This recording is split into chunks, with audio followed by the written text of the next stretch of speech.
It is the Mosley Show live. You're looking live into the Mosley home office. And here we go on a Wednesday. And we got a lot to discuss and get some good Cowboys news to react to. I've got, Brian Shoddy Schottenheimer. I got a lot to react to from Jerry yesterday. We heard from Jerry. Jerry was in the mood of really taking up for Eberflus and that hire and everything. And Brian Schottenheimer has no. He has to take up and defend. What's going on with this defense coordinator. There's nothing to do. If he throws him overboard, there's no great answers. He brought people with him. There's nothing internal. There's really nobody to turn it over with. So he's going to have to defend it. The thing that's sort of unfair to Schottenheimer here is, as Jerry continues to talk about all this great adversity that Eberflus has faced, and how they still feel just as good about him today as they did when they hired him. I mean, that's a joke. That's a joke.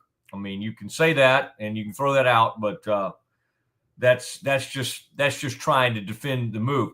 Where it's really unfair to Schottenheimer, and I get it. Schottenheimer can't fire him. I don't think even if he wanted to, he'd be allowed to fire him, and it would do him no good to come on and just say, yeah, this coach is doing a poor job. In fact, Schottenheimer went out of his way to be really cool about it yesterday and said, hey, I've been there. I've been him. I've been where everybody said that guy should be fired. That guy can't coach. Like, Schottenheimer did defend him. It's worth noting that he didn't hire him. The Eberflus thing was well into happening while Schottenheimer was being interviewed. The Jones boys were doing all this on their own. They were out making hires and talking to defense coordinators, and they pounced when they had the chance to bring back Eberflus, who had spent 6 or 7 seasons working under Rod Marinelli. I think he arrived actually with Rob Ryan back in the day. I mean, 2011 through about 2017, he was with the Cowboys. So to act like, oh my gosh, Shoddy desperately wanted this guy. No, he didn't. There was no connection between those two. This was an arranged marriage. And right now you have one part of the marriage flourishing. The offense is doing great, putting up big numbers. I mean, I'm looking today, and Scotty Swingler's always here with me. And we'll bring on Scotty here in a little while. He'll have a big time Campus Confidential to share. And Scotty and I, we're so appreciative, by the way, everybody who continues to join this YouTube presentation and the podcast and all the different platforms. We got tons of people. We're getting more and more views every day, more and more downloads, more and more people are subscribing. And so I tend to have too much of a view of my old radio habits where I'm like, wait, there aren't, like, the first day, there aren't like 50,000 people out there listening. I want like 100,000 people to show up and be out there in the live stream the first day. That just doesn't happen. It doesn't happen. But the great thing is man, you guys are consuming, downloading, watching all these videos, and I think Scotty will be excited to hear this. In fact, I've shared this with him already since he is the producer of this show. But in addition to our big Green and Gold Game Day show coming up live from near the TCU campus on Saturday, I've got Gary Patterson, who, along with Art Briles, I mean, they fueled this thing and they made this rivalry great. I've got Gary on tomorrow, so that'll be live. We'll nail that down either 1:30 or 2 tomorrow. We'll nail that down and let everybody know. So Patterson, and of course you can watch it afterwards. Patterson tomorrow, and then Brad Sham, the legendary voice of the Cowboys, got him lined up for Friday. And so I think we're zeroing in for 1:30 on that one. Usually that's when we do Campus Confidential. But when you get these legends on, you just kind of do it whenever they're ready to go. And so legendary coach on tomorrow, Gary Patterson. legendary voice of the Cowboys. And then I was trying to get today. Well, I was going to see if he'd responded out there, but yeah, Scotty's back with us, so it's always good to have him.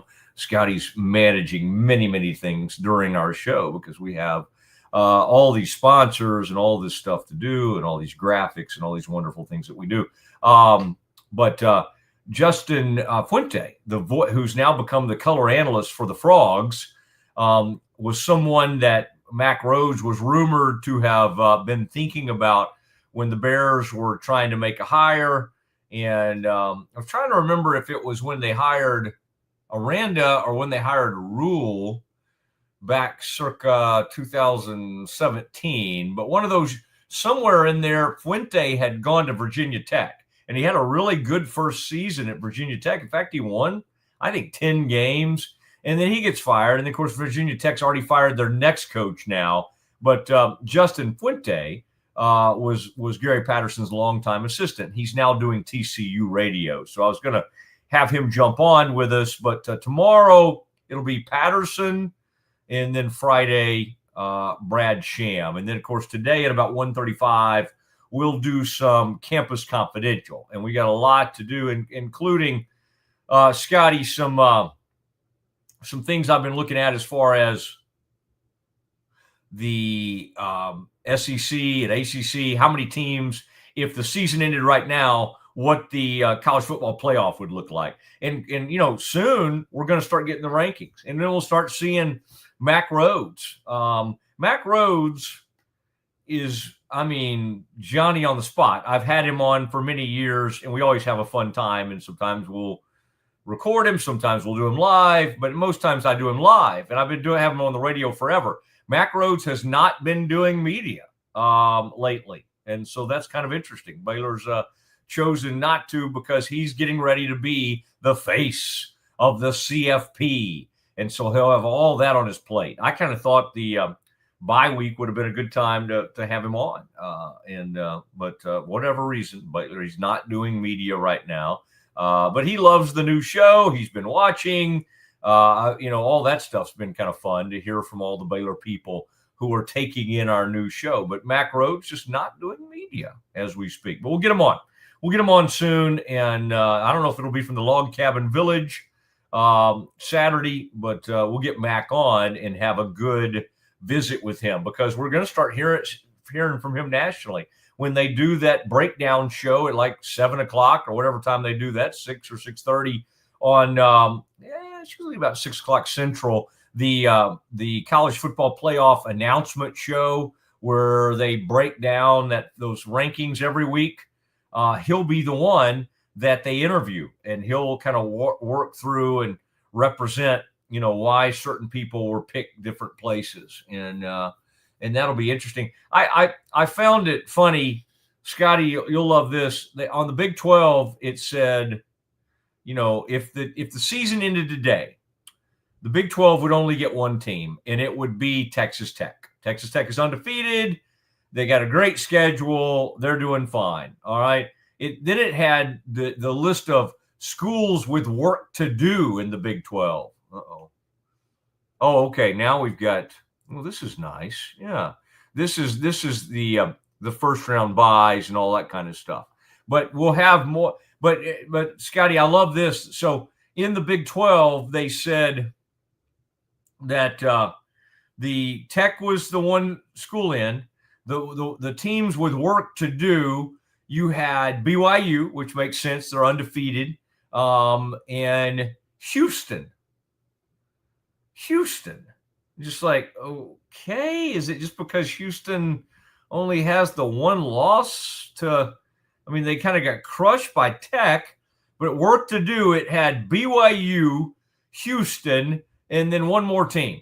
And then everybody else was just like, basically not even really in the picture, including Baylor and TCU, the two teams that play. Of course, if Baylor wins the conference, if Baylor comes back and finds a way to win the conference, they're going to find a way and even a 2-loss Baylor team. And of course, that's what they already are. So they're going to basically have to run the table to win the conference. Is there a chance with a 2-loss conference team could get into the conference championship game? Yeah, I guess, because we don't know. We think Tech has a great chance to run the table, but teams like Arizona State, TCU, BYU, all those teams could end up with 2 conference losses and still have some shot of getting to the conference title game where they would play against Texas Tech. But I find that funny, and I guess it's just because of their overall record, Scotty. But of the teams, they had like 3 teams that have work to do to get into the college football playoff, and one of them was Houston, the University of Houston. Okay, or can we be real? Can we try to be real about this? And it had BYU, Houston, and who else would that be, Scotty? Probably, because who else is still relatively unscathed? Oh, Cincinnati. Cincinnati's the other one, because Cincinnati only has the 1 loss, and I don't think that's a conference loss, is it? Right? Cincinnati has the 1 loss. I think they had Cincinnati. Now, again, it was Utah. It was Utah, because Utah has the 1 conference loss to Texas Tech. That was it. It was Utah, Houston, and BYU from a team, that have the work to do. We shall see. And of course, as Scotty pointed out yesterday, Baylor has a lot of these teams that you need to beat that right there on the schedule. Cincinnati, Utah, and then some of these top teams are not on the schedule this year, whether that be Utah and Texas Tech. Baylor doesn't have to face those teams. So, I mean, the Bears do have a path, but if you drop the game at TCU, there is no path. Now, here's the thing. This is a good team to get into a shootout with. You both teams have great quarterbacks.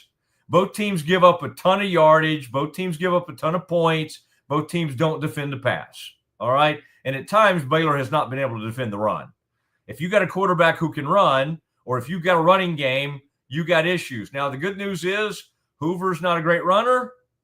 TCU doesn't have a great running game. Now, that doesn't mean they can't come out there and annihilate the Bears in the passing game. All right? Because the Bears, quite honestly, if we start naming Bears cornerbacks, especially with Tevin out, it's just like, okay, who is Baylor's best cornerback right now? Caden Jenkins, Williford, Thornton. I mean, they got some safeties between Devin and the way Redding's playing.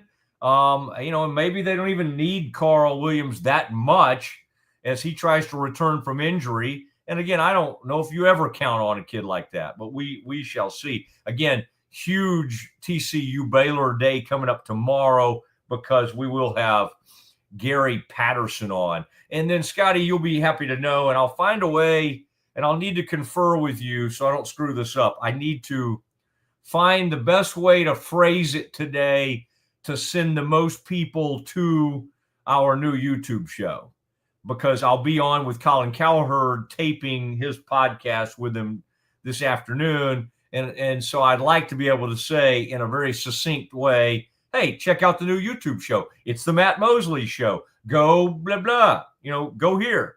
And the only way I know how to do it, Scotty, is to say, just search Matt Mosley Show, and you'll find it on YouTube. Like I think that's about the only way I know how to do it. So, Scotty, if you have some more buzzwords for me, I do think when we have these big moments and we're on these large platforms, those are good days to really tout the show. But again, the good news is, Scotty, I think you were doing some stuff when I was saying this earlier, but you know this too.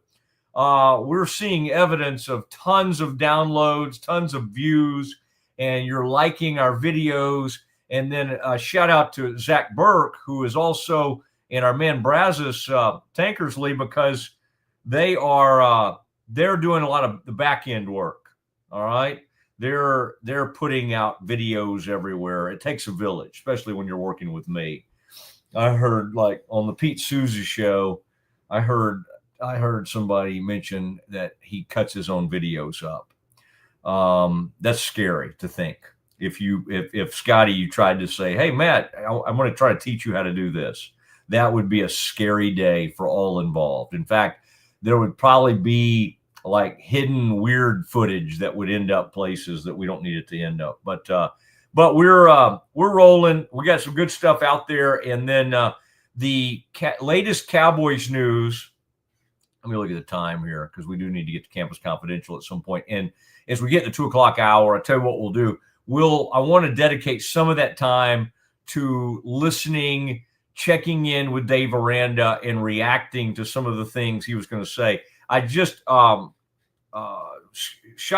was getting ready to talk today, and I wanted to let you know the news is that CeeDee Lamb's returning to practice. It's pretty big. We knew that. In fact, Scotty, I'm going to send this to you since you'll love putting this up here. You'll love putting this up on the deal. We have photo evidence. There they are together at today's practice. CeeDee Lamb and George Pickens back together. The breaking news. This is I had a long time radio breaking news, but I'm kind of liking this new sounder. It just kind of has a real fun feel to it. And so anyway, we got footage of this, and now we are seeing it. And then everybody out there was waiting earlier for Schottenheimer to talk. So I wanted to get the most breaking news we could get you from the Cowboys. But where I was headed with this a minute ago, and again, we'll have, gosh, I like going to Clarence Hill to see what he has, but he gets very political at times. So it's like a bunch of political stuff. I wanted to hit you with a couple of Cowboys thoughts before we get to Campus Confidential. In addition to CeeDee Lamb not being back at practice, so that's good news. They're waiting for Kevontae Turpin to get back. They're waiting to get more offensive linemen back. They got the starting left tackle, the starting left guard back last week. So lots to talk about there. I just saw something, and there's also a column that I'll bring up because Jerry brought it up that Scotty and I can talk about, and it's a column my old radio cohort did, Tim Calishaw, and it's about something I've talked about a lot. And it's the fact that the Cowboys basically lucked into 20 years of good quarterback play, right? Tony Romo was undrafted. Let's not act like now they got him, and David Lee, who was the quarterback's coach at the time, Sean Payton, they all deserve a lot of credit because they knew about him. They knew about him. He was at Eastern Illinois. They bring him in, and the rest is history. He becomes one of the great quarterbacks in franchise history, certainly not up there with Roger and probably not. Probably wouldn't even put him up there with Danny because Danny had way more playoff success. But Roger and Troy. But Tony had a great career. I mean, put up unbelievable numbers and was clutch. Was a clutch quarterback. Now, for the last decade, Dak has put up big numbers. So for 20 years, they've had very, very solid quarterback play, and they have almost nothing to show for it. They have 0 trips to the NFC title game. In fact, that hadn't happened in the past. We're going on the 30-year anniversary of that. Coming up will be 30 years without a trip to the NFC title game. So there was a column written about that. It's something I've talked about a lot. Jerry took a very strange look at that. All right, so we'll have Scotty and I'll get into that. But Scotty, today, and I want you to take a peek at this. In fact, I'll send you the deal. The Ringer does this thing where they power rank quarterbacks, but they also keep the power ranking in terms of full body of work for where they are in their careers and all of that. And somehow, according to their rankings, Josh Allen right now is number 1. And you would go, wait, Mahomes is the one that's won all the Super Bowls. But there's a lot that goes into this. But what made me kind of look at this thing and go, interesting. Right now, of the 32 quarterbacks, they've got Dak 6th. And you go, well, Matt, he makes $60 million a year. He should be 6th. Well, so many people don't think he lives up to that. I thought I would point that up. But there are metrics right now, and Part of them are with the people that grade all this stuff, Scotty, PFF, Pro Football Focus. Part of this is just and there are groups that do the EPA, like expected. There's just a ton of analytics that show that Dak right now is on a pace that's even better than when he got second place in the MVP voting in 2023. That he is having a monster season. And I'm talking on the metrics that measure big time throws. Okay. That's usually sort of clutch throws. That's not only distance, but that's like at certain points of the games, quote, big time throws. There's a measurement for like everything. He has fewer balls than even the great Mahomes and Josh Allen right now when it comes to balls that could have been picked off. But that doesn't mean he's not throwing into tight windows, because he is throwing into a lot tight windows this year. It's just remarkable to me that there is numerical evidence that this guy is having the season of his career at age 31 or 32. Is he 32? He's having the greatest year of his career. The team is scoring 29 or 30 points every game. They're averaging 30 points a game, and it's not going to matter. It's not going to matter. This team is 2-3-2, and everything was playing in their favor in terms of what the division is doing. Eagles are struggling. Eagles have dropped 2 straight. Commanders had a horrible loss. I mean, they just handed a game to Chicago the other night to fall to, I think they're 3-2 on the season. I mean, the Commanders are struggling. I mean, the Cowboys could be 3-2-1, feeling great about things, headed toward a big matchup with the Commanders to see who's second, and could be headed toward, knocking on first place door. And of course, they couldn't get it done. So you have everybody stumbling around in this division. Cowboys have the best offense in football, and it doesn't matter. All you need, and what's funny is, and Scotty, it's almost kind of like all our teams, right? It's like with Baylor. What if you could match up Baylor's offense right now with like an average defense, a middle of the road, a team that gets takeaways, a team that does something well, like stops the run or stops the pass.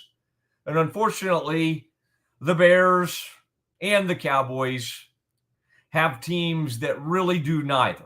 The only time Baylor stops the run is when teams don't care to run. The only time they stop the pass is when Auburn says, you know what? We think Jackson Arnold can just run all over you, and he's going to run for about 135 yards, and these tailbacks are going to run. Meanwhile, weeks later, you have a coach calling out his tailback.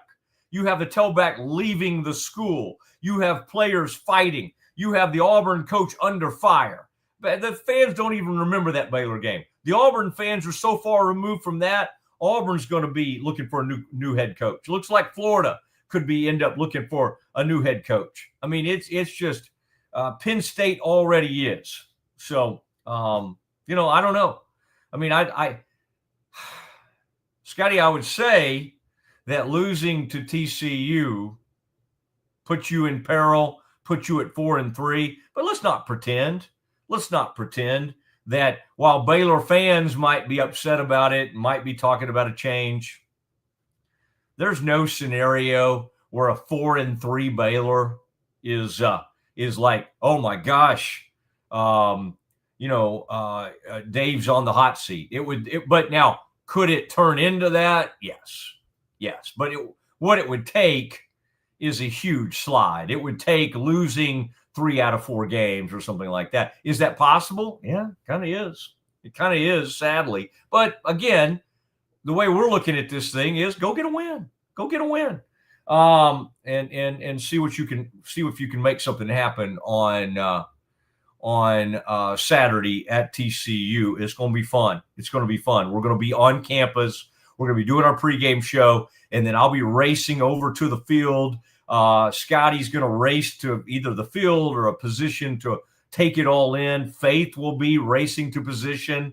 mean, for all I know, she'll have like a sideline pass. You never know with Faith where she might end up. Okay, Scotty, let's do some Campus Confidential. Let's do it next.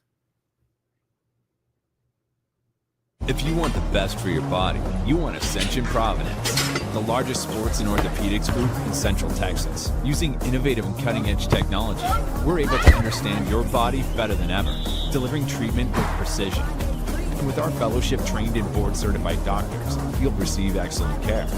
Work with a team dedicated to your health, wellness, and safety. So you can perform. At your best. Ascension Providence, caring for Texas families for over 120 years. Drive in the fall at Allen Samuels Dodge Chrysler Jeep Ram in Waco. Huge savings and the best selection in Central Texas. From powerful Ram trucks, Motor Trend's Truck of the Year, to adventure-ready Jeeps and stylish new Dodges, we've got the right ride for you. Upgrading, downsizing, or buying your very first vehicle, Allen Samuels has you covered with friendly service and deals that make driving fun. Don't miss the Drive in the Fall event, only at Allen Samuels. Come by, let's be friends. When Central National Bank decided to partner with Baylor women's basketball, we didn't know exactly what that partnership would look like. What brings you into the bank today? For the last couple of months, I've been noticing a charge on my account, and I would like to block it. I see. So you have a charge, Yes? and you'd like to block it? Yes. I think you should take the charge. What? Yeah, I definitely think you should take the charge. I don't think you understand. Sometimes you just have to take one for the team. Is there a manager available? We love that Coach Colin is all about the team. Once we get the vocabulary down, the sky's the limit. Central National Bank, proud partner of Baylor Athletics and Baylor women's basketball. I have Mac Rhodes, director of Baylor Athletics, on the phone. Mac, can you tell Peggy why she should take the charge? Of course she should take the charge. Wait, are you at the bank again? And who is Peggy?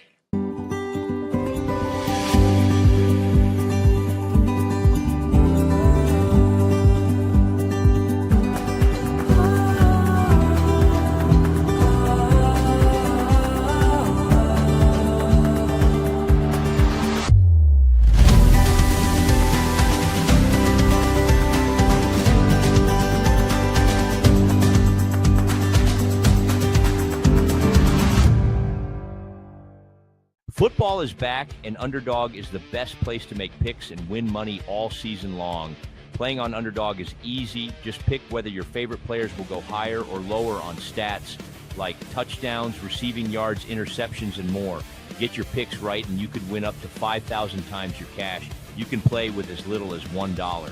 Download the app today and sign up with promo code Mosley to score $50 in bonus funds when you play your first $5. That's promo code MOSLEY. Millions of fans have already won billions making picks on Underdog. Will you be next? Underdog, make picks, win money. Must be 18 plus, 19 plus in Alabama and Nebraska, 19 plus in Colorado for some games, 21 plus in Arizona, Massachusetts, and Virginia, and present in a state where Underdog Fantasy operates. Terms apply. See assets.underdogfantasy.com/web/play-and-get-terms_DFS_HTML for details. Offer not valid in Maryland, Michigan, Ohio, and Pennsylvania. Concerned with your play? Call 1-800-GAMBLER or visit www.ncpgambling.org. In New York, call the 24/7 HOPE line at 1-877-8-HOPE-NY or text HOPE-NY. That's 467-369. All right, welcome back. Matt Mosley Show, Scotty Swingler live from the Alico building here in Waco. By the way, I won some money on Underdog last night. And if you had picked along with me, you could have won too. Here was my slip last night. This is what a winning slip on Underdog looks like. Max Muncy, by the way, now the Dodgers all-time leading postseason home run hitter. Baylor's own Max Muncy. Congrats to him. Shohei Ohtani and Harry Kane all combined, and I won on my Underdog picks last night. So now, as I try to do every Wednesday, want to show you what I'm picking for the college football weekend. Here's what I've got. Dylan Raiola, Nebraska going to Minnesota. Only once in the past 6 games has he failed to throw for at least 2 touchdowns. So I've got him higher than 1.5 passing touchdowns. Eric McAllister against Baylor in Fort Worth. Listen, it's no secret. Matt was just talking about it. This Baylor defense is going to give up some big plays through the air. I've got Eric McAllister scoring higher than half a rushing or receiving touchdown. I've got Sawyer Robertson throwing higher than 2.5 passing touchdowns. Now, I picked this 2 weeks ago, and it was the first game he failed to do so. I think this is a shootout in Fort Worth, and Sawyer absolutely throws 3 passing touchdowns. And then I think the safest pick every single week, I've hit on it twice this season. I'm picking it again. Haynes King, Georgia Tech's stud at quarterback, higher than half a rushing or receiving touchdown. That dude is money on the ground. And again, if you use the promo code Mosley, put in $5, they'll give you $50 in bonus cash just to play with. It is so fun. Makes watching the sport a lot more engaging. Make sure to check out Underdog this weekend. I'll give you those picks again tomorrow. And this week, I'm also going to do some NFL picks as well. So stay tuned, and we will get back to Matt Mosley. Yeah, just refrain from picking anybody, Scotty, since I'm the baseball guy, as you've said on this show. Anybody hitting against the Dodgers take lower. All right, the Dodgers are have just come out firing in this series. The first complete game pitched in 8 years happened last night. Yamamoto, the great Yamamoto from the Dodgers, he gives up a leadoff home run and then goes the rest of the way without another run and goes the full 9. So big time happening there. And man, so awesome, by the way. Central National Bank, of course, our presenting sponsor. Seeing Alan Samuels, Ted Teague and his bunch, their commercials on our show. It's just wonderful that everybody's come over from the old Mosley show. And Scotty, more to come. And so lots of excitement surrounding all of that. All right, Scotty, without further ado, it is time for something we call Campus Confidential. What do you have in store for us? All right. Well, hey, I'll bring a story up first that you've already discussed today. ESPN did indeed put out their prediction for the college football playoff initial rankings or bracket, what have you. And 5 SEC teams making the cut for ESPN. You see here they've got number 1 Ohio State, 2 Miami, 3 Indiana, 4 Texas A&M. That lines up exactly with the current AP rankings.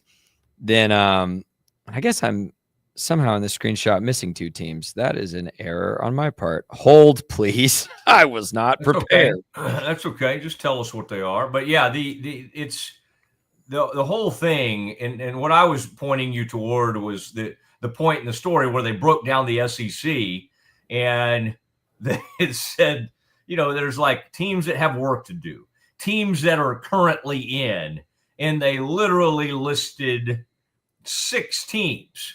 And, of course, they got Oklahoma as a 10 seed. Oklahoma was awful the other day, and I don't see them running the table the rest of the way. So to think that they're going to be in the playoffs. So I don't think the SEC will get 6 teams. But right now, that's what they're showing is 6 teams from the SEC, 3 teams from the Big Ten, 1 team each from the ACC and the Big 12. So, and then 1 group of 5 team, which will be South Florida, which this is the dream of the SEC. That's why, this is probably why the Big Ten is out there kept lobbying, give us 4, guarantee us 4, because they're scared. Yeah, but, the thing about this article, it is called a bubble watch article. So they are looking at present rankings, yet most of these SEC teams are going to lose a game or 2 here down the stretch, and some of them will play themselves out. Yeah, you're right. Oklahoma, there's just no shot. There's no shot. Georgia has not looked good. They look like they've got one of their worst teams in a long time. They beat Auburn because of bad officiating. They, LSU questionable. Ole Miss questionable. I've told you I think A&M is questionable. I honestly think after watching how Alabama dismantled Missouri, I watched a lot of that game. Bama looks really sharp. I think that FSU loss is starting to look like a fluke. But, yeah, I think 2 or 3 of these teams get in, but not 5. Not 5. Georgia Tech is going to play their way in. I'm standing by it. They'll have one loss, and you'll have to put them in. Yeah, they have 6 teams in. Yeah. As of now, and so I don't. I don't know what this thing will end up like. I just know that the SEC right now, to me, the funny part is everybody constantly thinks ESPN is leaning too much into the SEC, and plus they have the mighty SEC. They've got the game package now, and the committee's not going to do this, but there will be pressure from the SEC. Again, the SEC was smart to change its tune, because in the early days, they were like the Big Ten. They were like, give us this, give us that, give us this. And the coaches got in the ear of the commissioner and said, nah, don't try for 4. Maybe we can get more than that. Yeah, don't cap us. Yeah, don't cap us at 3 or 4. And see, the Big Ten still like, come on, man, give us the 4. And then see the ACC. And there will be years where it would look like the Big 12 should have jumped all over that deal. There'll be years where the Big 12 only gets one school in. And this could be that year. I mean, like, we think BYU is pretty good. They have a freshman quarterback. Do I think they're going to run the table? I do not. Could they get in with one loss? Yes, they could. But that's a team. BYU is so funny because I think I brought this up with you the other day, Scotty. How many times do we watch the exact same thing play out that we did the other night? Okay, BYU's on the road. They're at Arizona. It's a late night game. It's 10:30 or 11. We've already watched all our games, right?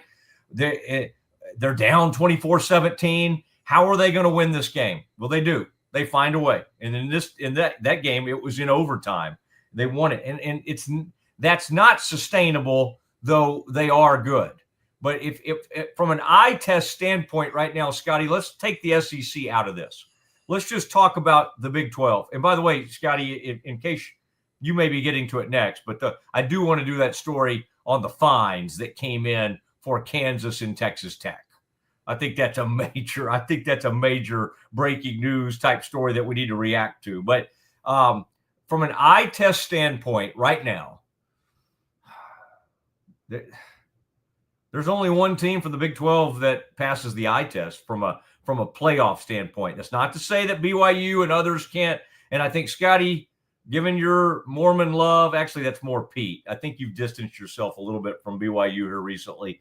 I think Tech's the only team right now that passes the eye test as far as a Big 12. Scotty, would you like to argue that BYU is going to get in? I'll let you know after Saturday. Holy War Saturday. Holy War Saturday. We're going to learn a lot about that quarterback and that team Saturday. I mean, I could see Utah just rolling them. And I could see BYU getting a big win, and especially because they're at home. So I'll let you know Saturday. Until 2 weeks ago, I would have told you Iowa State had passed my eye test, and they've dropped 2 straight. I don't know what happened there for the Cyclones, but they have fallen out of that race. The wild card in this, Matt, and again, we will personally learn something about them in a week and a half. I'm not sure how good or not good the Cincinnati team is. I think they are the wild card in this. I think from an eye test or from on paper perspective, I think I would bet on them having a shot to sneak in over BYU at this point. Upperclassman, NFL caliber quarterback. I think their path's a little easier when you look at the schedules. I'm really curious to see how the Cincinnati team plays the second half of the season. I think that a two conference loss team is getting in the championship game against Texas Tech. It's looking like that's a good bet. Although BYU still doing its thing. I mean, as you said, we'll watch are we still allowed? I can't remember. We can't call it the Civil War anymore. I don't know if the Holy War is still there for us. I on Pete's show made a big Holy War graphic. I'm calling it the Holy War. Just like I'm still calling it the Revivalry in Fort Worth on Saturday. The most politically incorrect man in the business, Scotty Swingler. That's me. Okay, continue with Campus Confidential. What else do you have for us? Well, let me get something on those fines. I saw that after you said something, but couple tweets I enjoyed today that I thought might get a reaction out of you. Here's the first: celebrating Halloween. Oops, hold. I am not doing very sharp here. Here it is. Halloween at UNC. What do you think about these yard decorations, Mosley? I thought that was. Is that happening there near campus or whatever? Indeed. Oh, Coach and the young Jordan. I think it'd be better if she was, not the skeleton. She looked gorgeous, and then I know. as the skeleton, Yes. Well, the crypt keeper that he is. By the way, I'm glad you put that up there because I saw UNC had some stuff up today, like showing him in practice, standing next to Mike Lombardi, like, get over there, guys, get over to the side, really getting after it in practice, giving us some insight. I mean, it's an embarrassing situation, but I like that. Several layers of meaning could be interpreted in this. Yeah. Matt, "You Are Dead to Me" was the first thing I thought of when I saw this decoration. So pretty funny there. And then you sent me this. Interesting and surprising to me. The Red River Rivalry, most watched college football game of the week. That doesn't necessarily surprise me. But then the largest TV audience for the Red River game since 2009. Yeah. That surprised me. That's because we've had a lot of good. I know Texas was down for much of that stretch post 2009. I believe 2009 was their last year with Colt McCoy. So that tracks for me. But you had some good games in there. You had some thrilling quarterbacks, especially for Oklahoma in the last decade and a half. Really surprises me that this was the most watched one, especially because it's kind of a snooze fest of a game. Yeah. Well, I think it may say something about what was what other games were happening at 2:30. What time was that Indiana-Oregon game the other day? It was at 2:30. Wow. That's what I was watching. I didn't watch the Red River. I watched that one. Yeah. That's shocking that a man from China Spring, Texas, but you do love your Hoosiers. Part of this may have to do with this got on a long run of 11 a.m. starts and perhaps the 2:30. I think we've come to not view the 11 a.m. as such a downer that we used to because schedules have been built around it, and Big Noon Kickoff has made that a real point of emphasis. So we don't quite turn our nose up at the 11 a.m. game like we used to. But I would say that going back to 2009, almost 80% of those games were played at 11 a.m. So perhaps the afternoon 2:30 did give it a jolt, but that's pretty good. That's a pretty good deal. All right, Scotty. And by the way, if you need me to talk about these fines, I'm happy to present the story. But yeah, I've got it pulled up. Okay, I've got it pulled up. But you sort of cued me here, Matt. I have a personal announcement that I would like to make.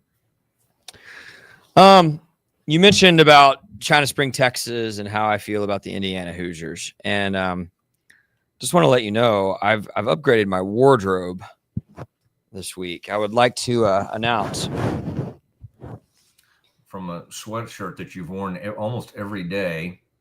Oh no! That for the first time in my life, Matt Mosley, I can be accused of being a T-shirt fan. Hello, everybody. I am Scotty Swingler. I will always root for the Baylor Bears, first and foremost, above anybody. But Indiana's a football school, baby, and I'm on the train, Matt Mosley. I am on Coach Cignetti, Conductor Cignetti's train. Let's go, IU. They're going to win the national championship this year. I'm putting in the bets. All my chips are in. Here's the T-shirt. Hoosiers. Is that what they do? Indeed. Oh my. I cannot believe.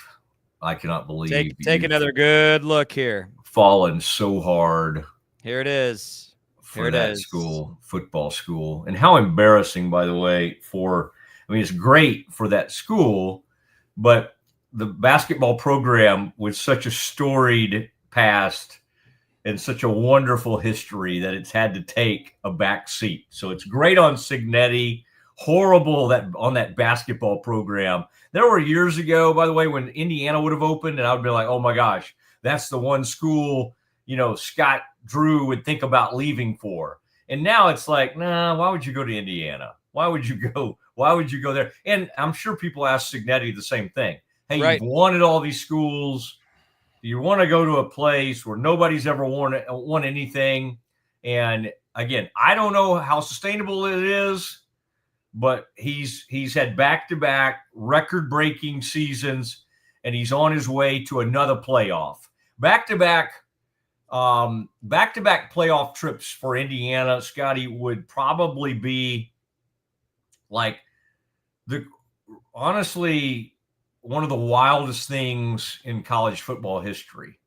Like when we talk about like amazing turn, what Art Briles, and sadly, obviously we know how it ended, but what Briles did at Baylor was unreal. And then on the flip side, after the scandal, Rule did something pretty amazing, bringing that program up from the ashes.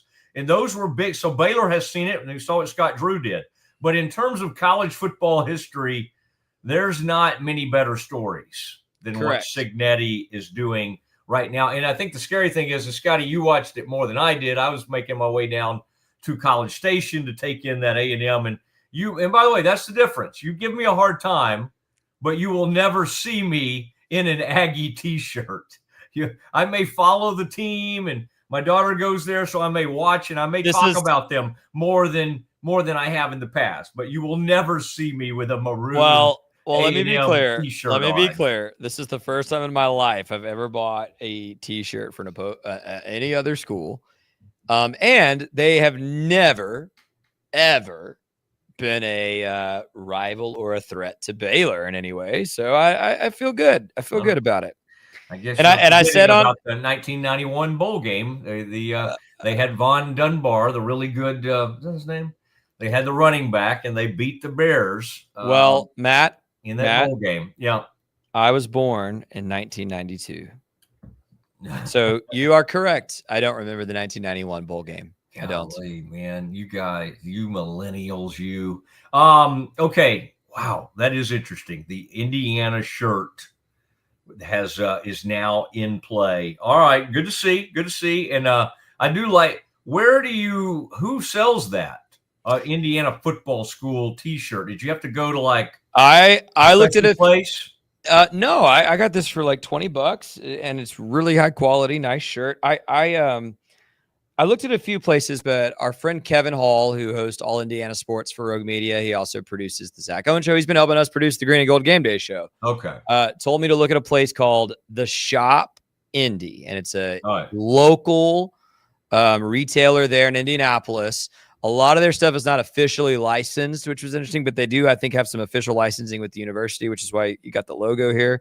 The only time, Scotty, that I did something similar to what you just did. Okay. When UMBC, University of Maryland, Baltimore County, the Retrievers knocked off the number 1 seeded Virginia Hoos or Cavaliers, whatever you choose to call them. I did get online and purchase a UMBC, and I love the little retriever. It just has a funny look to it. There we go. So I did that time. Okay, Scotty, this is.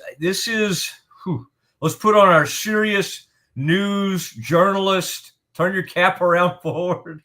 Let's put on our serious. There we go. This is going to clash, though. See, I had it backwards on purpose because there's Sailor Bear on my cap. It's okay. So now I'm clashing. I've got both my schools here. We have major Big 12 breaking news. Yeah. All right. Here's the story. I've got it pulled up. Texas Tech and Kansas both fined $25,000 after the little confrontation after the game. We saw Leipold and McGuire going at each other. We talked about it on the show. Interesting, Brett Yormark's explanation. I will quote Brett here, Commissioner Yormark. After a formal review, Texas Tech did not take sufficient steps to prevent and deter the repeated throwing of objects onto the field and team bench areas. Coach Leipold's comments questioned the integrity and professionalism of both the conference and a member institution. Both actions warranted a financial penalty. The article I've got pulled up is the New York Times, goes on to say Leipold accepted responsibility and says he needs to be better. This Kansas, the athletic director commented that should have been something that Leipold saved for private conversation. Interesting to me, Matt, this is a funny way to do punishment because Texas Tech there was this rule implemented in the offseason that basically now Texas Tech gets penalized. Not the first time all the tortillas get thrown to the field. They let them do it once because it's a tradition. And then you cannot do it again. But, of course, they've continued to do it over and over. And Coach McGuire said post-game Saturday, it's going to bite us in the butt if we don't do it. Because at one point, one of those 15-yard penalties is actually going to hurt us in a close game. It's interesting to me that and I don't know that this is a bad way to do it, but the result is we're going to fine them the same.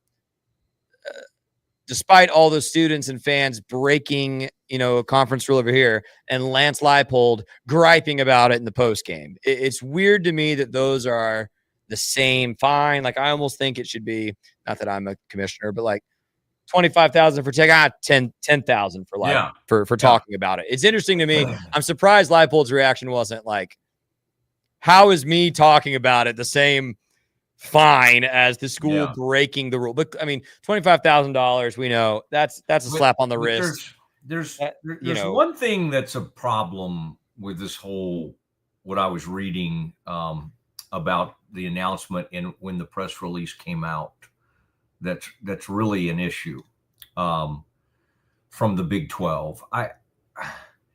Leipold got popped.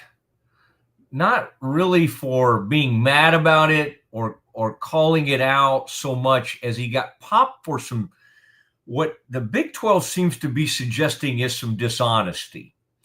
And I really wish I had said this at the time because I have a sensor that goes off, Scotty, and it went off when I thought that guy at the Olympics that year was lying, the swimmer, the famous U.S. Olympic gold medal winning swimmer, when they said they got beat up at some gas station in Brazil or something. There was something that didn't check out, and or there was like some big altercation, and I can't think of that guy's name, Biondi or something like that. And I remember thinking, this doesn't pass the smell test, this whole story. And it turned out that it didn't. It was completely fabricated, and that story was a mess, okay? And I called that out at the time and said, this isn't right. We're going to hear a whole nother story. There was something that Leipold said the other night that didn't check with me. He said it in the post game. He said, somebody on my staff, somebody on our sideline got hit with a pocket knife. And I'm thinking, who in the right mind? And again, I know when people have been drinking all night and throwing tortillas, they're not always in their right mind. But my first thought was, why would anybody throw their pocket knife down on the field? There was a kid from where I come from, Kaufman, Texas, that one time we had to stop a junior high football game because one of our players had thrown a Chinese star on the field. And we were looking for it. It was rumored to be on the field. I don't know if they ever found it, but I do remember something about that. But that somebody throwing a pocket knife, first of all, what kind of weapon is a pocket knife? Unless maybe you have it open and you hurl it, and oh no, the little tiny pocket knife. Somebody it was a horrible, it happened and it cut them or something. I don't know. That whole, nothing about that rang true to me, that somebody would have thrown a pocket knife onto the field. And so that grabbed my attention from the start. And so, Scotty, in this press release from the Big 12, they said Lance Leipold made inaccurate statements about a pocket knife being thrown. I think people did their homework on that one and said, what in the world are you talking about? And either the pocket knife, and I'm not saying Leipold was lying. I do think there's probably somebody on his staff said, I found a pocket knife down here. Well, the truth of the matter is, I bet that was somebody from Kansas had a pocket knife drop out of their pocket or something, because that whole pocket knife thing was weird. So, Scotty, all that to say, not to pat, Detective Mosley, this is not Sherlock Holmes stuff. I do have a good smell test on these things, but that one did not pass muster. That one did not pass the Mosley smell test. A pocket knife thrown from nothing sounded right about that. So we had a lot of things happen. Leipold was mad about losing, mad about getting hit with tortillas, and he whined a little bit too much. Okay, I thought he passed the deal, and then Joey had enough of his whining, and Joey went back at him. I'm sure Joey. Here's what Joey wants to say. We have the chance to do something no other Texas Tech team has ever done. We got a chance to go to the college football playoff and have this amazing season. And I'm out here having to answer for our freaking fans throwing tortillas on the field, and they can't stop from the tortillas.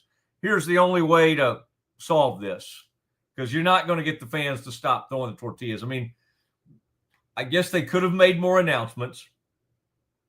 I guess they could have some kind of campaign where they try to get on to the fans more, but you're going to have to throw the fit.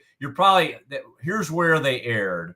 You probably can't, moving forward, they're going to have it to address the tortilla rule, and they're not going to give them that first tortilla.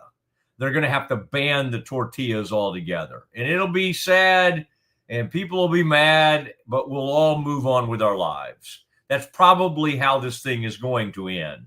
But anyway, Scotty, I just wanted to tell you, because I obviously had a lot of thoughts on this, but the pocket knife got Leipold in trouble, because the pocket knife that aspect of the story didn't pass anybody's smell test.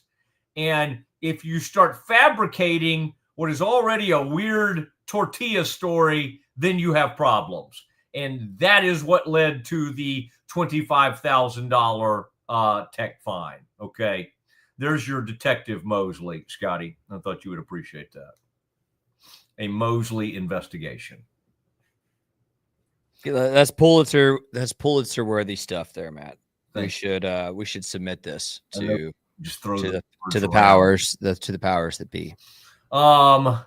Yes, and that happened at the 52-minute mark. Scotty, do you have any more for us? Do you have any more Campus Confidential to share with us? I had one more story. I'll make it brief. I found it interesting. Dave Campbell's 2 days ago put out their mid-season all Texas college football teams. Couple interesting things to us. Sawyer Robertson was the first-team quarterback. Josh Hoover, the second-team quarterback. Of course, they'll face off in Fort Worth Saturday. Baylor did have 6 selections. Texas Tech, the Kings of the Big 12, apparently, 8 selections.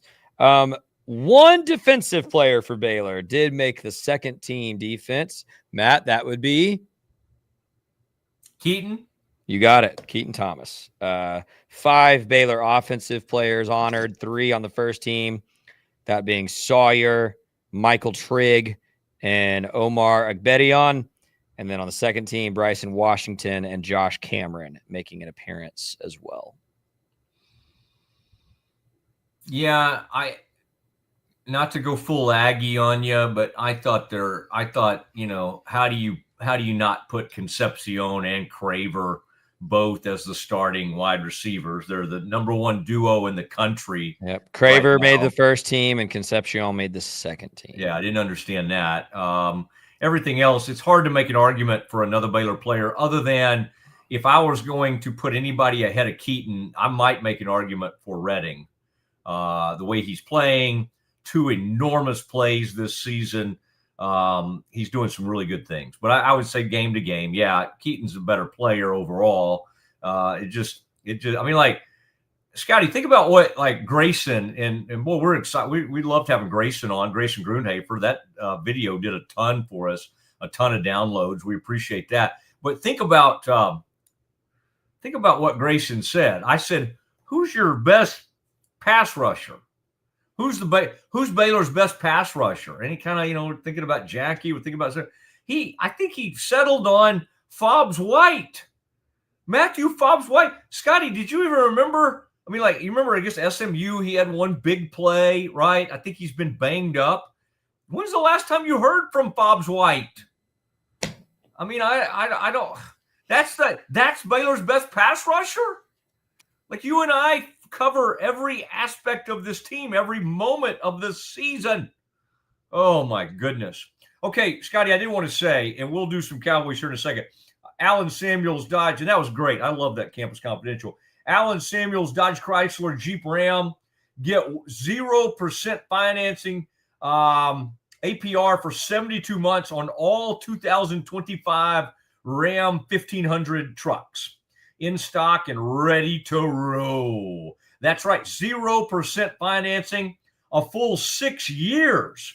But hurry, offer ends when the month does. Come see us at Alan Samuels in Waco. I wanted to mention one more to you. Right now, get up to $15,000 off at 3.9% financing for 72 months on a brand new 2025 Ram 1500 Laramie, or lock 0% APR for 72 months. Whoa, that's low financing. There at Alan Samuels Dodge Chrysler Jeep Ram in Waco. That is your friend in the truck business. If you want the best for your body, you want Ascension Providence, the largest sports and orthopedics group in Central Texas. Using innovative and cutting-edge technology, we're able to understand your body better than ever, delivering treatment with precision. And with our fellowship-trained and board-certified doctors, you'll receive excellent care. Work with a team dedicated to your health, wellness, and safety. So you can perform. At your best. Ascension Providence, caring for Texas families for over 120 years.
It's the Restore Clarity Focus Patch, my little secret weapon for staying sharp, focused, and on task. Each box comes with simple instructions inside, so you always know exactly how to apply it. Each patch lasts for 3 days. I love that I can wear it all day.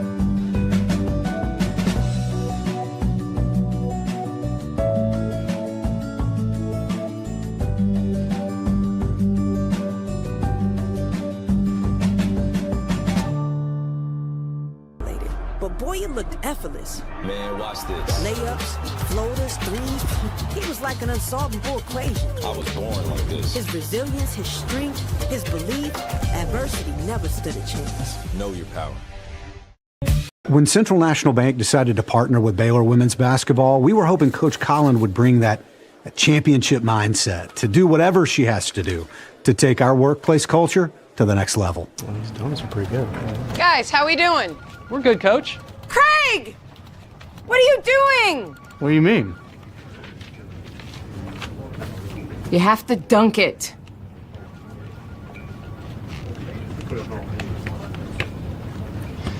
So far, I think our employees are really enjoying it. Not everything's a basketball thing. Did you say something, Craig? No, ma'am. That's what I thought.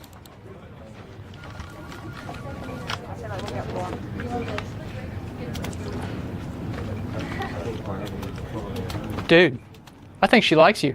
Central National Bank, proud partner of Baylor Athletics and Baylor Women's Basketball.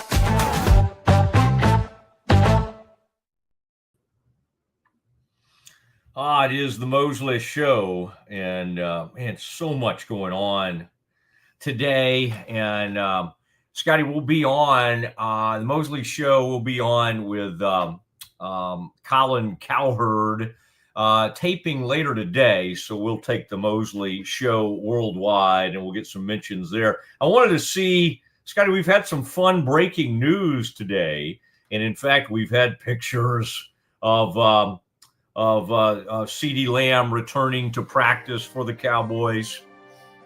There's the breaking news sounder. And about 47 minutes ago, Schottenheimer did speak on that.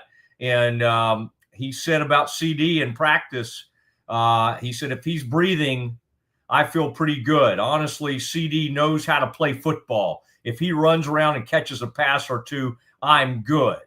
All right, that's all they need to see from old CD today.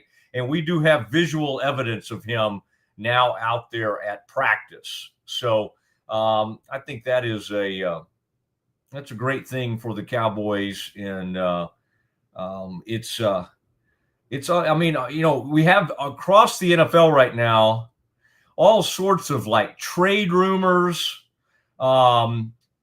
We have people not happy about their roles. I think, I mean, what is this? I mean, we now have Pittsburgh players.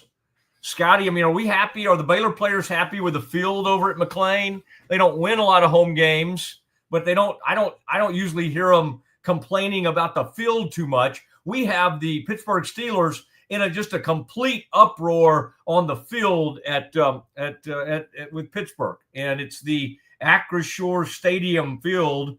And wow, players from the Pittsburgh Steelers and the Browns have now expressed, quote, outrage this afternoon, and about the, quote, embarrassing playing surface at last weekend at Acrisure Stadium. A union source told ESPN, and they have conveyed it to the NFL.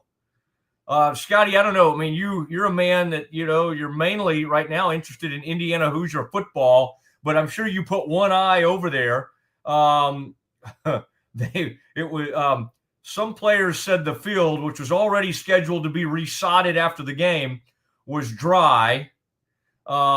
They kicked up chunks of grass when they made explosive movements.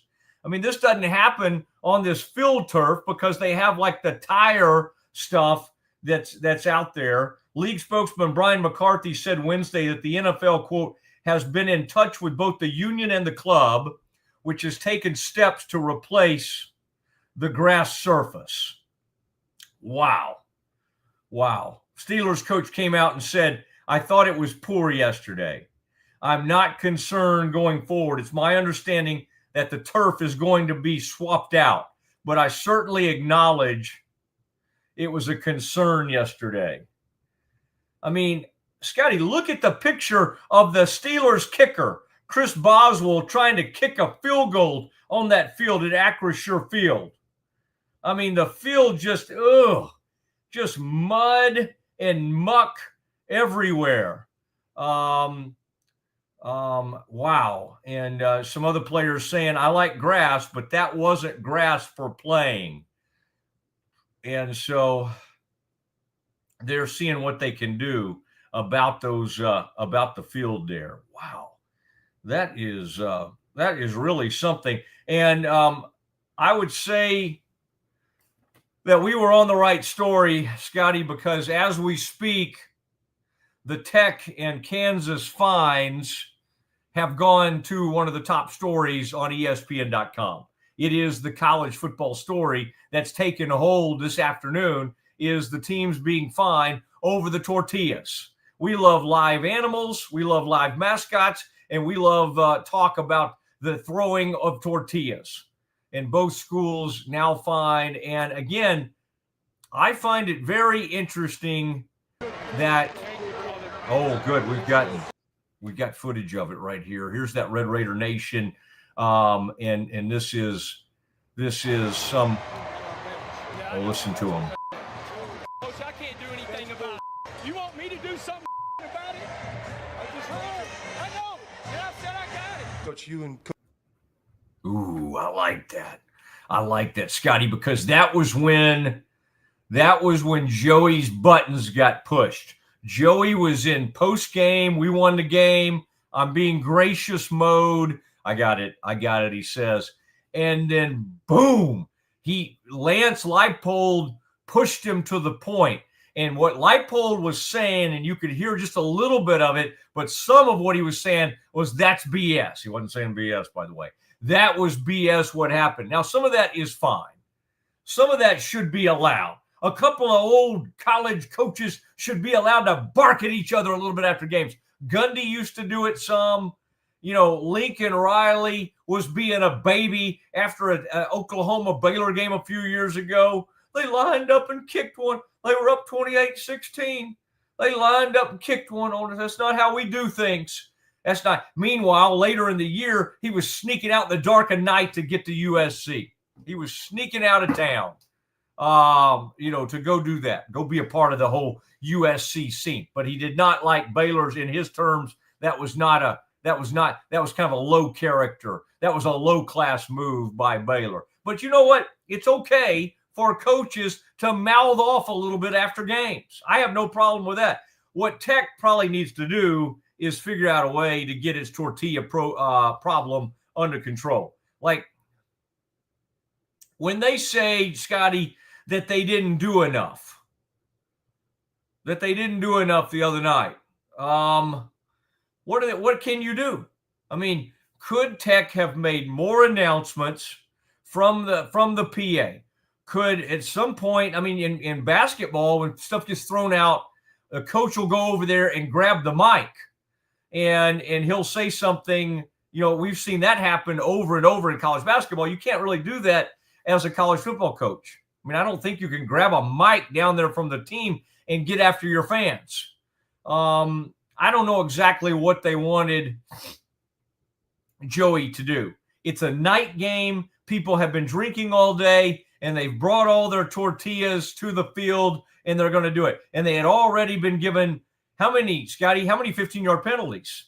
They got one for sure. Early in the third quarter, did they get another one? I believe they got two the other day. Yeah. It is an embarrassment. It's an embarrassment to Tech. And it's kind of what I said earlier, Scotty. It's like all the focus right now should be on Tech having this great year, having all these NFL players, being able to pay. Well, and again, I don't even care. Like, people make fun of them for having to pay their way toward a title. Scotty, do you think if Jeremy Fudge or the Foster family or Drayton McClain family or whoever, like if they wanted to give and say, hey, Baylor, here's $15 million for your portal, for your transfer portal, would we be saying, no, let's use it for something else? Let's use it for let's get some better locker rooms. Let's get some better game systems for the kids. No. We would be, what did we celebrate when Dave said on Sikkim, when Dave said we pay players and made all the T-shirts and all that kind of stuff. So again, I'm not one to. It is kind of funny that Tech has done this, but good for them. Good for them. I mean, you know what? There are teams that aren't supposed to be here, and the rest of the society, the Alabamas of the world, and the Floridas. I mean, all the big ones, right? University of Texas. They hate it when somebody crashes the party. Baylor was attempting to crash the party in 2013, 2015. Baylor was upsetting the apple cart in college football. All right, they did it in college basketball, and they won a national title. Right now, it's Indiana and Texas Tech. Scotty, is there anybody else that's trying to crash the party right now? Any other non-blue blood college type that we need to give some credit to that you can think of? Brent Key, Georgia Tech. Georgia Tech. Although they won a national title in football. They did, and they had to share it. But maybe with Colorado, Georgia Tech did get one at some point, kind of like 1990. Does that sound right? Anyway, Georgia Tech has had huge success. Indiana and Tech never have. Never have. In fact, Tech's last outright conference championship, Scotty, tell us what we've won. Give us the year. Last outright championship for Texas Tech. Scotty, you win one free sandwich to Schmaltz's if you get this one right. What year was it? Wasn't it 1950? You're close. No, you got to commit. You had it. You just couldn't quite land that one. 1955. The Texas Tech Red Raiders last won an outright championship. But today there's a national headline, and they're known for tortillas. Get it together. Get your stuff together, okay? Get your tortillas together. And conference, let these guys. Scotty, you made a really good point, okay? And sometimes you'll make a good point, and then it'll hit me like 10 minutes later. You know, oh, Scotty had a good point that I want to bring up. It's dumb to find. You're right. You got the one team. The whole reason we had this event is because of the tortilla throwing. So find them 25 and find Lance 10 grand for making up the pocket knife story. All right, that's a fabrication. And maybe he didn't just lie, but don't be that never held water. First of all, it's just dumb. Why would anybody throw a pocket knife? Okay, here's our tortillas. Here's our cups of ice. Here's our beer cans. We're throwing some stuff. We're having a big time. We're getting in trouble. We're going to get our team in trouble. We're drunk and we're making bad decisions. Oh, but now let's throw a pocket knife. Just the dumbest thing I've ever heard. It didn't happen. It didn't happen. And somebody left a pocket knife, even if it existed in the first place. The pocket knife is a figment of our imagination. There's a beautiful pocket knife that I had to donate one time. I forgot it was in my pocket, and they made me. I couldn't go into a college game with my. Oh, it was a beautiful. Had a wolf on it or something. Such a beautiful pocket knife, and I had to leave it outside AT&T Stadium, and I never got it back. Let me tell you what I would have never done with that beautiful pocket knife. I never would have hurled it onto a stadium surface. Get it together, Red Raiders, okay? If you want to be known for being a great basketball and now a great football school, just keep being known for that. Just stop screwing around with this other stuff. Okay, Scotty, tell you what, I got a couple more Cowboys Nuggets, and we have breaking NFL news to share. Let's do that next. If you want the best for your body, you want Ascension Providence, the largest sports and orthopedics group in Central Texas. Using innovative and cutting-edge technology, we're able to understand your body better than ever, delivering treatment with precision. And with our fellowship-trained and board-certified doctors, you'll receive excellent care. Work with a team dedicated to your health, wellness, and safety. So you can perform at your best. Ascension Providence, caring for Texas families for over 120 years. Drive in the fall at Allen Samuels Dodge Chrysler Jeep Ram in Waco. Huge savings and the best selection in Central Texas. From powerful Ram trucks, Motor Trend's Truck of the Year, to adventure-ready Jeeps and stylish new Dodges, we've got the right ride for you. Upgrading, downsizing, or buying your very first vehicle, Allen Samuels has you covered with friendly service and deals that make driving fun. Don't miss the Drive in the Fall event, only at Allen Samuels. Come by, let's be friends.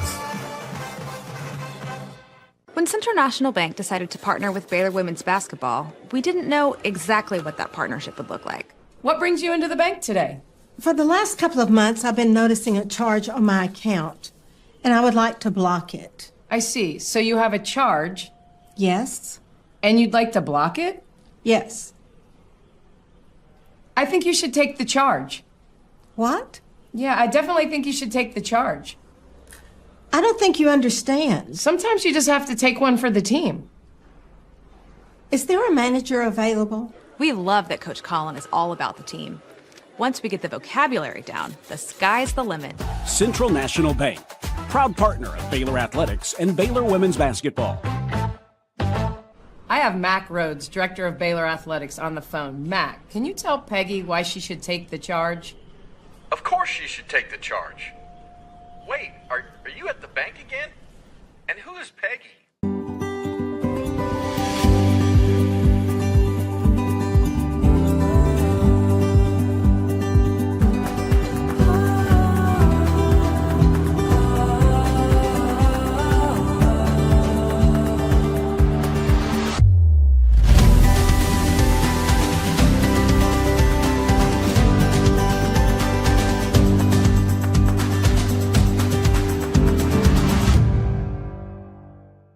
Football is back, and Underdog is the best place to make picks and win money all season long. Playing on Underdog is easy. Just pick whether your favorite players will go higher or lower on stats like touchdowns, receiving yards, interceptions, and more. Get your picks right, and you could win up to 5,000 times your cash. You can play with as little as $1. Download the app today and sign up with promo code Mosley to score $50 in bonus funds when you play your first $5. That's promo code MOSLEY. Millions of fans have already won billions making picks on Underdog. Will you be next? Underdog, make picks, win money. Must be 18 plus, 19 plus in Alabama and Nebraska, 19 plus in Colorado for some games, 21 plus in Arizona, Massachusetts, and Virginia, and present in a state where Underdog Fantasy operates. Terms apply. See assets.underdogfantasy.com/web/play and get terms _DFS_.html for details. Offer not valid in Maryland, Michigan, Ohio, and Pennsylvania. Concerned with your play? Call 1-800-GAMBLER or visit www.ncpgambling.org. In New York, call the 24/7 HOPE line at 1-877-8-HOPE-NY or text HOPE-NY. That's 467-369. All right, it is Mosley and Scotty. And, man, we've had a lot on our plate today. We had some breaking news we needed to react to with what's happened out there in Lubbock, the tortillas. I don't know if they all get the same brand of tortilla. It seems very wasteful to throw all those tortillas. Scotty, I don't know what your late night choice. I'd like for you to share that with us here in a minute. But like you're probably like me. Knowing your background, I don't think you were going out getting too crazy in college. You were probably having a lot of fun doing whatever, out hanging out at people's apartments, hanging out, going to eat, going to movies, whatever we did in college. But when I think of tortillas, I automatically think of Taco Cabana and like late nights. We called it, I don't know why. I remember back then saying tortillas and cheese. It's obviously tortillas and queso, but we would get like a ton of those flour tortillas, those fresh, wonderful tortillas, and load up on tons of queso. And that's how we ended most of our evenings, either getting in the line and getting it to go, or just going there and sitting in there at Taco Cabana. And I would even, no matter what choices we made that evening. Now and I'm not just saying this because, Mosley's being all Baptist. I did not partake as a college student. But it was kind of fun because my friends who did, we would all arrive there at about the same time, at about midnight or whatever, and we would have our tortillas and queso. Scotty, what was your late night choice? Whataburger, we're at Taco Bell, like some of those Baylor players that got in trouble. Where did your nights end as a Baylor student?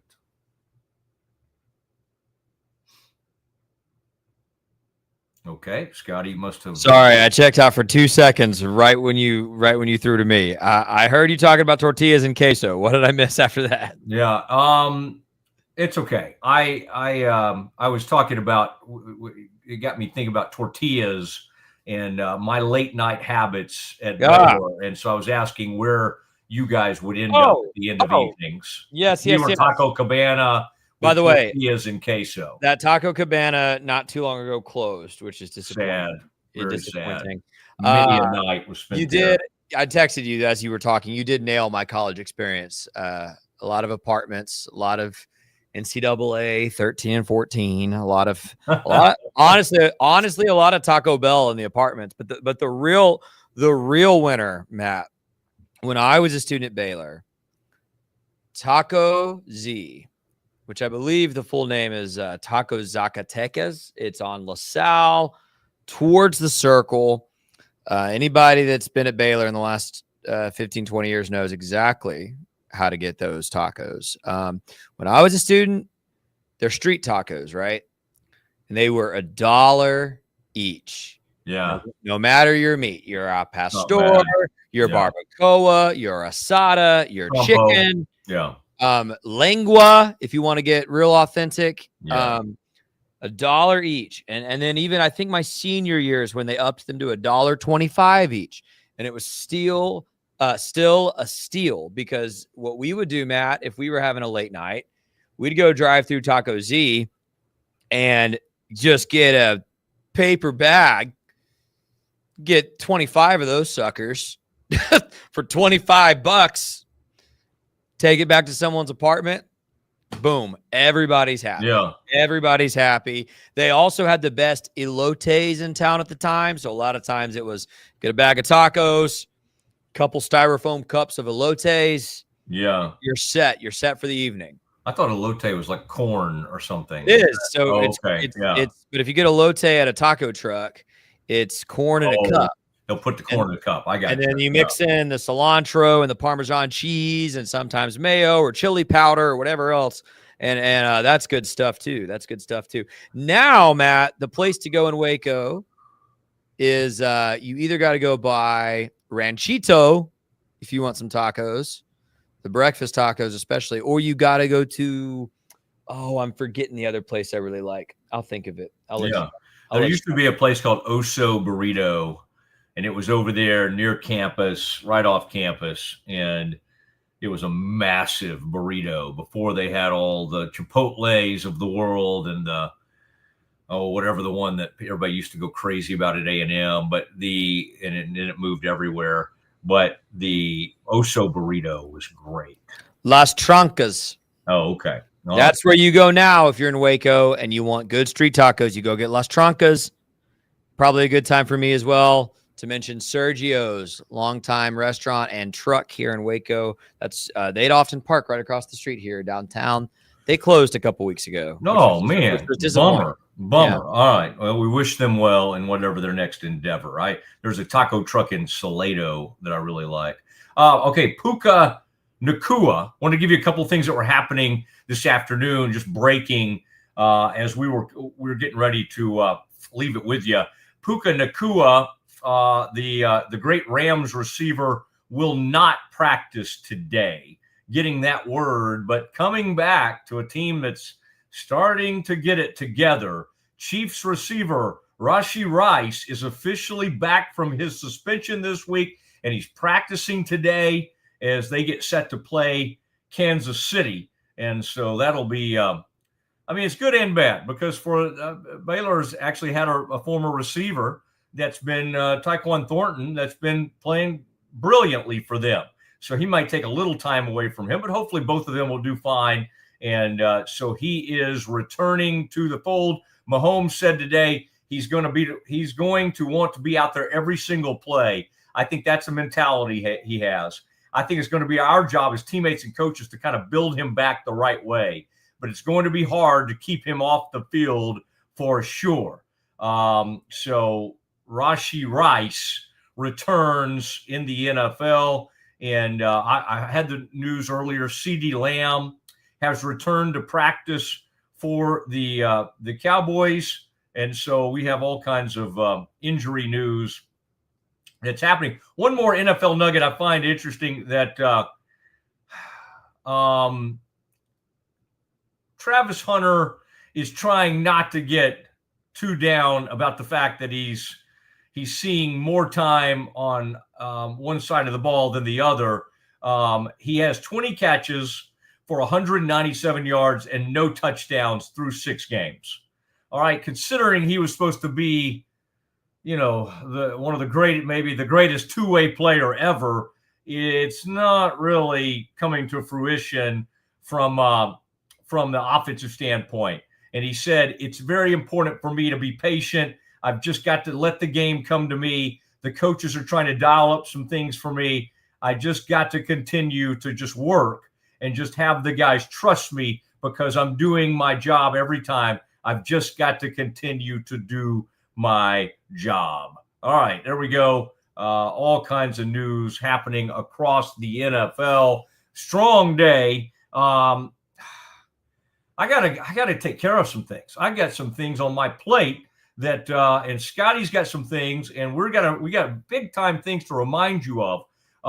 We got Gary Patterson tomorrow, the perfect guest for Baylor TCU week, and of course we'll probably be able to use some of that for our Green and Gold pregame show, our Green and Gold game day show that's going to happen live from the shadows of the TCU campus. That'll happen Saturday morning. And then Brad Sham, the legendary voice of the Cowboys, will join us at 1:30 on Friday. So the rest of the week, we got a lot to share with you, lots of excitement. We appreciate everybody who was a part of this one today. For Scotty Swingler, I am Matt Mosley. We'll see you tomorrow at 1 o'clock straight up.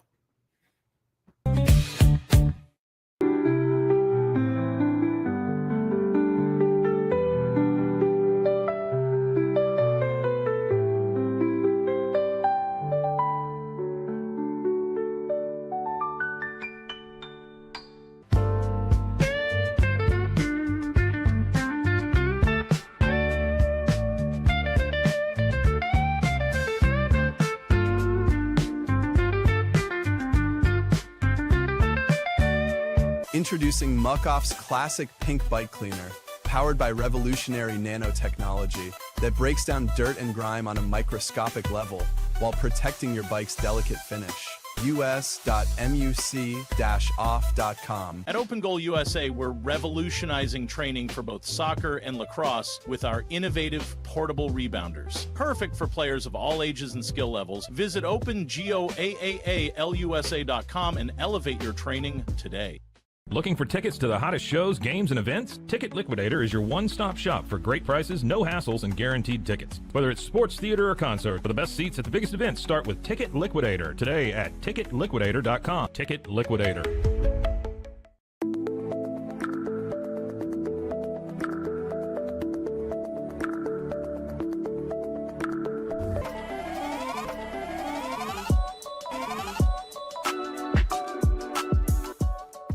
Send money abroad in just a few steps with Remitly. Sign up with your email, enter an amount, choose how your loved ones receive the money, enter your recipient's information, select a payment method, hit send, and relax. Download the Remitly app today.